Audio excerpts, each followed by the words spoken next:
दोस्तों, Mumbai Ahmedabad bullet train का root Bharat का पहला हाई स्पीड कॉरिडोर होने वाला है, जिसका वेट हम 2022 से ही कर रहे थे, क्योंकि इनिशियल तौर पर इसकी कंप्लीट होने की डेट 2022 रखी गई थी, लेकिन आज 2025 है और ये प्रोजेक्ट अभी तक कंप्लीट नहीं हो पाया है। अब इसकी ऑपरेशनल होने की डेट 2029 बताई जा रही है, लेकिन क्या ये सच में 2029 तक पूरा हो पाएगा या फिर हमको एक और डिले देखने को मिलेगा? इस चीज को हम समझेंगे इस प्रोजेक्ट के करंट स्टेटस और प्रोजेक्ट के कंस्ट्रक्शन स्पीड को एनालाइज करके। तो क्या ये प्रोजेक्ट सच में 2029 तक ऑपरेशनल हो पाएगा? चलिए जानते हैं। इस प्रोजेक्ट की नींव 2017 में रखी गई थी, लेकिन इसकी शुरुआत 2013 से ही हो चुकी थी। 2015 में इसके सारे रिपोर्ट्स कंप्लीट हो चुके थे। जब इसकी 2017 में नींव रखी गई थी, उस टाइम इसको पूरा करने की शुरुआती डेडलाइन अगस्त 2022 रखी गई थी, जो कि पहले दिसंबर 2023 होने वाली थी। अब 2022 में इसको कंप्लीट करने की डेडलाइन इसलिए रखी गई क्योंकि 2022 में भारत अपने आजादी का 75वां साल सेलिब्रेट करने वाला था और ये साल बहुत खास भी था सरकार के लिए। 2022 के लिए भारत सरकार के काफी बड़े बड़े टारगेट थे, जिनमें से बुलेट ट्रेन भी था। अब बाकी चीजों पे तो मैं कमेंट नहीं कर सकता कि क्या वो वादे पूरे हुए उस साल या नहीं, लेकिन मैं बुलेट ट्रेन के लिए जरूर बोल सकता हूँ कि यह वादा पूरा नहीं हो पाया अभी तक। 2022 का तो छोड़ो, ये प्रोजेक्ट 2023 के अपने ओरिजिनल डेडलाइन को भी मिस कर गया। इनफैक्ट इसकी कंस्ट्रक्शन की शुरुआत ही 2020 में हुई थी, तो जब 2020 में ही कंस्ट्रक्शन वर्क शुरू हुआ तो 2 साल में ये कैसे कंप्लीट हो पाता? जब जमीन का काम शुरू हुआ तो पहली बड़ी डिले महाराष्ट्र में लैंड एक्विजिशन की वजह से आई। इस दौरान कोविड-19 पैंडेमिक की शुरुआत भी हो चुकी थी, जिसने कंस्ट्रक्शन की स्पीड को और धीमा कर दिया। इस वजह से 2020 में यह साफ हो गया कि 2022 तो क्या 2023 की भी डेडलाइन मिस हो जाएगी। जब ये डेडलाइन मिस हुई तो जो लेटेस्ट और जोर शोर से घोषित की गई फाइनल डेडलाइन सरकार ने देश के सामने रखी, वो थी 2026 में गुजरात सेक्शन के पार्शियल ऑपरेशनलाइजेशन और पूरे कॉरिडोर का 2029 तक पूरा होना। अब बात करते हैं बजट की। जब ये प्रोजेक्ट शुरू हुआ तो इसकी एस्टिमेटेड कॉस्ट 1 लाख करोड़ के लगभग थी। आपको शौक लगेगा ये जान के कि इसकी कॉस्ट अब 1,60,000 करोड़ से ज्यादा की हो चुकी है। ये बदलाव क्यों? एक्चुअल में डिले होने से कॉस्ट एस्केलेशन होता है। रॉ मटेरियल्स जैसे स्टील और सीमेंट के दाम बढ़ जाते हैं और सबसे बड़ा फैक्टर लैंड एक्विजिशन की कॉस्ट, जो महाराष्ट्र में कई गुना बढ़ गई थी। अब यहाँ डिले के 3 बड़े कारण थे। पहला, लैंड एक्विजिशन। मुंबई सेक्शन और पालघर के ट्राइबल एरियाज में जमीन अधिग्रहण में लीगल और एडमिनिस्ट्रेटिव दिक्कतें आई। ये मेजर बोटलनेक था, जिसने प्रोजेक्ट को सालों पीछे ढकेल दिया। दूसरा है कोविड-19 पैंडेमिक। कुछ सेक्शन में अगर कंस्ट्रक्शन हो भी रही थी तो लॉकडाउन में लेबर मूवमेंट पर रोक से कंस्ट्रक्शन रुक गया था। तीसरा है डिजाइन चेंजेस।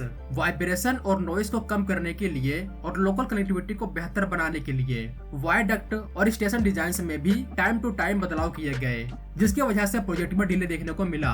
और सबसे लास्ट में एक और चीज मैं मेंशन करना चाहूंगा, वो है इंडिया में कंस्ट्रक्शन की स्पीड। ये प्रोजेक्ट शुरू से ही स्लो पेस में मूव कर रहा था। मुंबई अहमदाबाद का रूट 508 किलोमीटर के लगभग है, लेकिन आपको शायद जान के हैरानी होगी कि चाइना ने सिर्फ 1 साल में 2013 से 2014 के बीच 6000 किलोमीटर के हाई स्पीड कॉरिडोर का निर्माण किया था। आई मीन ये अनबिलीवेबल है, लेकिन चाइना ने ये सच में करके दिखाया है। तो सोचो चाइना हमसे कितना आगे है इस मामले में। उनकी गवर्नमेंट, उनकी कंस्ट्रक्शन स्पीड, उनकी कंस्ट्रक्शन तकनीक, सब कुछ हमसे आगे है। इस फील्ड में हमें बहुत ज्यादा सुधार करने होंगे, जिससे हम लाखों करोड़ों रुपए बचा भी सकते हैं। नाउ ये तो बात हुई डिले की कुछ वजहों की। अब देखते हैं जमीन पर असली पिक्चर क्या है। Mumbai Ahmedabad high speed corridor को कई पैकेजेस में बांटा गया है। हम 3 मुख्य भागों पर फोकस करेंगे। जैसे कि मैंने बताया, इस कॉरिडोर की लेंथ 508 किलोमीटर के लगभग है। महाराष्ट्र में 155 किलोमीटर और गुजरात में 148 किलोमीटर के लगभग।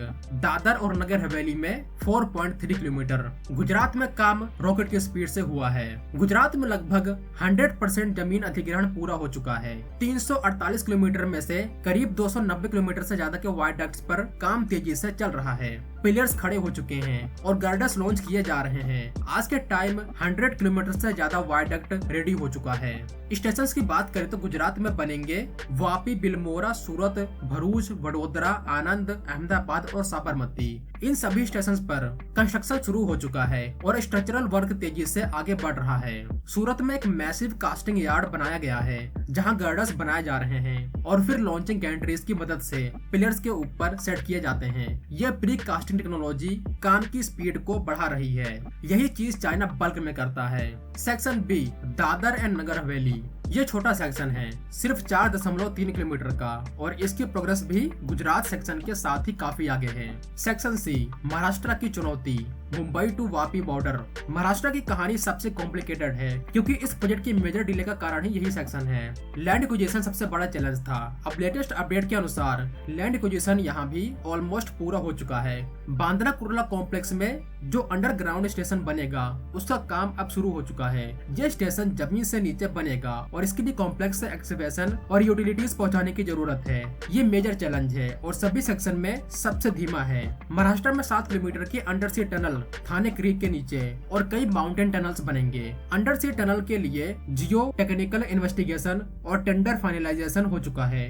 ये वर्ल्ड क्लास इंजीनियरिंग मार्वल होगा, पर इसमें समय लगना तय है। अभी तक हमारे पास कोई कंफर्मेशन डेट नहीं है कि यह टनल कब तक बन के रेडी हो जाएगा। सिर्फ पालघर और थाने के एरियाज में काम काफी तेजी से आगे बढ़ रहा है। यहाँ वायडक्ट्स पर काम शुरू हो चुका है, पर फिर भी इसकी स्पीड गुजरात से कम है। अब जब लैंड एक्विजिशन का सबसे बड़ा पहाड़ हट चुका है तो क्या अब रास्ता आसान है? बिल्कुल नहीं। चैलेंजेस अब इंजीनियरिंग और कोऑर्डिनेशन का है, जिसमें इंडिया बाकी की दुनिया से बहुत पीछे है। बीकेसी स्टेशन और अंडर सी टनल का काम सभी सेक्शन में सबसे कॉम्प्लेक्स है। ये हाई डेंसिटी अर्बन एरिया है। इसकी वजह से मटेरियल ट्रांसपोर्ट, ट्रैफिक मैनेजमेंट और environmental clearance time consuming process है। इसके कंप्लीट होने पर ही पूरे प्रोजेक्ट की फाइनल डेडलाइन डिपेंड करेगी।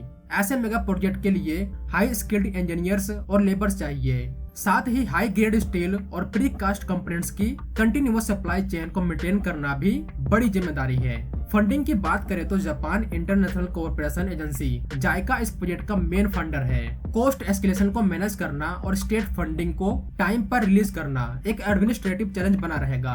तो क्या 2029 की डेडलाइन पॉसिबल है? गुजरात सेक्शन वापी टू साबरमती के लिए हाँ, मैं बिल्कुल कह सकता हूँ ये पॉसिबल है। गुजरात में जो फिनोमिनल स्पीड दिखी है उससे 2026 तक इस सेक्शन को पार्शियल ऑपरेशनलाइजेशन हाईली रियलिस्टिक लगता है। यहाँ ट्रैक लेइंग और सिग्नलिंग वर्क बहुत जल्द शुरू होने वाला है। तो अगर आप वापी से साबरमती का वेट कर रहे हैं तो कांग्रेचुलेशन, आपका इंतजार 99% श्योरिटी के साथ बोल सकता हूँ कि खत्म हो जाएगा। अगर आप पूरे कॉरिडोर का इंतजार कर रहे हैं तो अफसोस के साथ कहना पड़ेगा कि शायद 2029 की भी डेडलाइन मिस हो जाए। इसकी वजह है मुंबई बीकेसी और अंडर सी टनल का काम, जो 2025-26 तक पीक स्पीड पकड़ेगा। ऐसे कॉम्प्लेक्स स्ट्रक्चर में आमतौर पर अनएक्सपेक्टेड डिले आते हैं, जैसे कि जियोलॉजिकल सरप्राइज या टेक्निकल ग्लिचेस। अगर ये मेजर इंजीनियरिंग सेक्शन लेट हुए तो पूरा प्रोजेक्ट 2030 या उसके आगे जा सकता है। लेकिन एक बात तय है, सरकारी एजेंसीज अब पहले से ज्यादा फोकस्ड है और पीएम गति शक्ति के फ्रेमवर्क में अब बेहतर कोऑर्डिनेशन है। यह स्पीड अप हो रहा है, लेकिन उस तरह से नहीं जैसे कि उम्मीद थी। बुलेट ट्रेन सिर्फ रफ्तार नहीं है, ये देश की इंजीनियरिंग क्षमता का शोकेस मॉडल होगा। हम उम्मीद करते हैं कि ये मेगा प्रोजेक्ट जल्द से जल्द पूरा हो, ताकि मुंबई और अहमदाबाद की ये दूरियां सिर्फ 2 घंटे की ही रह जाए। आपको क्या लगता है ये प्रोजेक्ट कब पूरा होगा? 2029, 2030 या उसके बाद? कमेंट बॉक्स में जरूर बताइए। वीडियो पसंद आए तो लाइक शेयर जरूर करना। मिलते हैं नई वीडियो के साथ, तब तक के लिए जय हिंद दोस्तों।